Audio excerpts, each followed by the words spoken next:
Walang tigil pa rin ang dagsa ng mga debotong humahabol sa huling gabi ng lamay ni Pope Francis sa St. Peter's Basilica.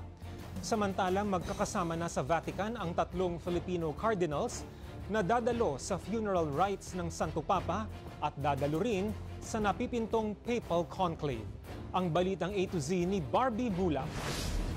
Di mahulugang karayom ang dagsa ng mga taong humahabol sa huling gabi ng lamay ni Pope Francis sa St. Peter's Basilica sa Vatican City, Rome. Lagpas na sa 128,000 na deboto ang matyagang naghintay ng hanggang 5 oras sa pila para masilayan sa huling pagkakataon ang Santo Papa bago ang kanyang libing sa St. Mary Major Basilica, Sabado ng umaga. Hanggang alas 7 na lang Biyernes ng gabi oras sa Roma ang public viewing para isagawa alas 8 ng gabi ang ritual ng pagseselyo ng kabaong. Pero dahil walang tigil ang dagsa ng tao, posibleng ma-extend pa ito. Kagabi sa St. Mary Major, ang Filipino-Vatican official na si Cardinal Tagle ang nanguna sa pagdarasal ng rosaryo para kay Pope Francis. Sa ngayon, tulad ni Tagle ay nasa Roma na rin sina Cardinal Advincula at Cardinal David.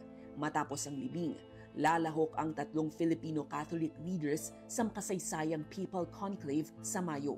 Kasama sila sa 135 cardinal electors na pipili at pwedeng mapili bilang susunod na leader ng simbahang Katolika.